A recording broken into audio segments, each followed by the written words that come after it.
Good morning, good morning, good morning. Today I have a project that I need to tackle. This is my Canna. I purchased new containers that were supposedly be self-watering containers, and they're beautiful.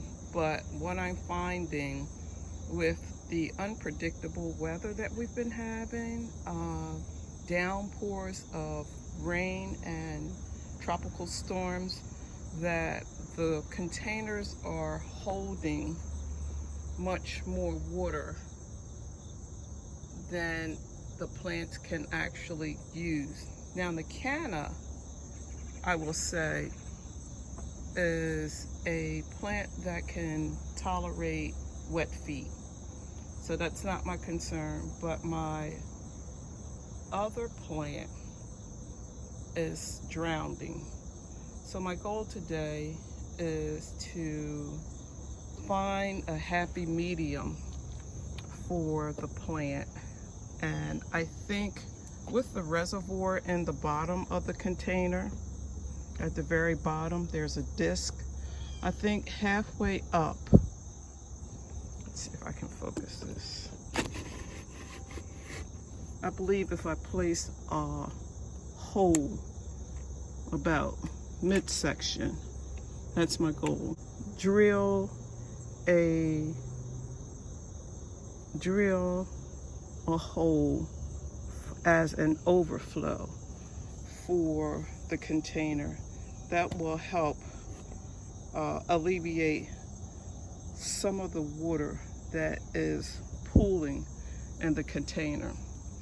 So that's my project for today. And over on the other side, the same thing has happened here. And with the unpredictable weather, this Canna has blown over because of a windstorm that we had. And there is water pooling also in this container. But instead of draining it, I am going to drill another hole in this container as well. But instead of repositioning the Canna, which has flopped over, I'm going to pull the Canna out. It doesn't mind wet feet, but because there are so many other plants that I need to dig up before the season is over and store them for the winter months. Today I'm just going to pull this Canna out, show you how to prepare the Canna to store over the winter months. So let's get started.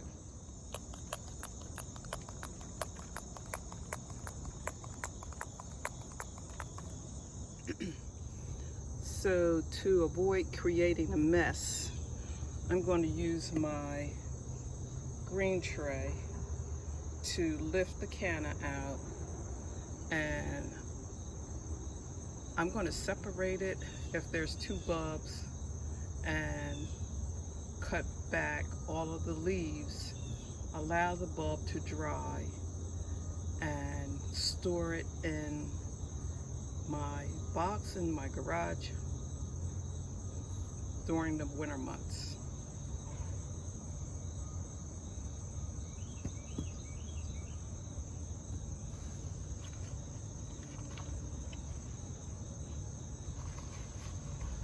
Because the soil is moist, I can lift the Canna out of the soil.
So the root systems look very strong, and what I do see, I only planted one canna, the red canna bulb, in the container, but it has divided.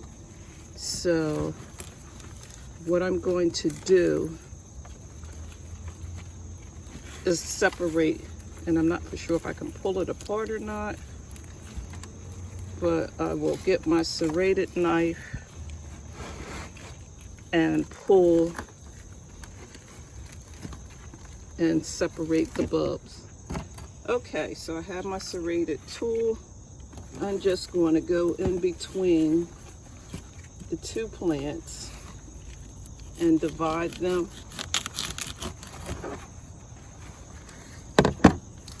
And they both still have their root system as well as the bulb. And there's a baby canna that's trying to develop. And what you want to do is just pull back all of the excess leaves, cut off the top portion of the canna. This is what you're going to store in your garage for the following year. Now it is wet. You don't want to actually put this away wet because it will rot over and you won't have a plant. So I'm going to allow this to dry for a few days. Matter of fact, I'm gonna come out and wash off all of the excess soil. The few roots that are extremely low, you can snip off. You're not going to need those.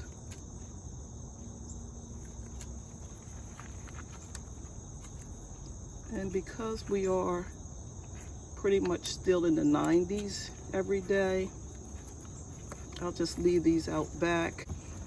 That's one. So this is what I cut off. This is all of the stem. I'll share that with you in a second. I'm going to do the same thing with this plant. Just pull off the wet leaves. Actually, in some areas, the cannas will grow in a swamp. So that's not my concern that this plant wouldn't thrive in the water, but I would like to also add other plants to the container. So it is going to be necessary for me to drill an overflow to the container. Okay, so this is the other canna, and I love the colors of this canna. I have two varieties, and this is the one that I probably will use as coverage on the deck for next year. So I have two cannas bulbs that I'm allowed to dry, and after a few days and it's completely dried out, I'm going to put these away in my garage until next year. All this excess roots, it's not necessary. You can cut that off.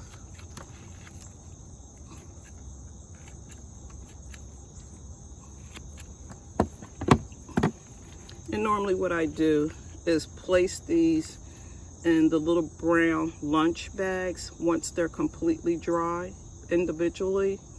And then I mark my lunch bags to indicate exactly what bulb, because I still have dahlias, the calla lilies, and cannas, other cannas to put away. So I'll mark each bag, the date, and then put them all in one big box that I keep in my garage and check on them from time to time throughout the winter months.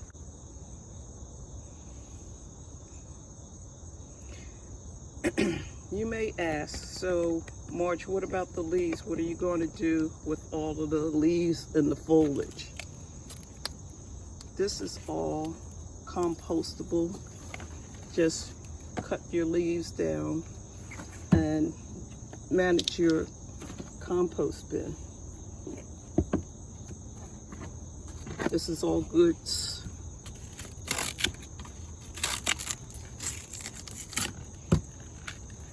Just to throw all of this into your composter.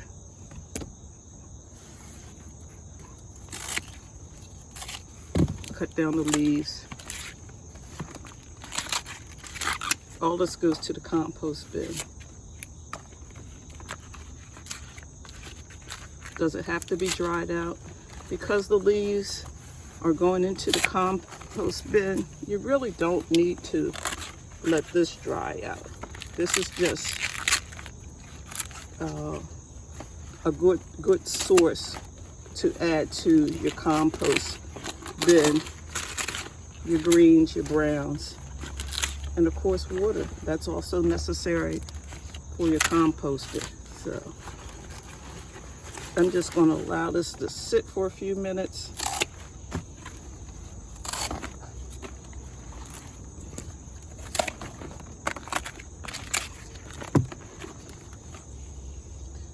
And then walk it over to the composter.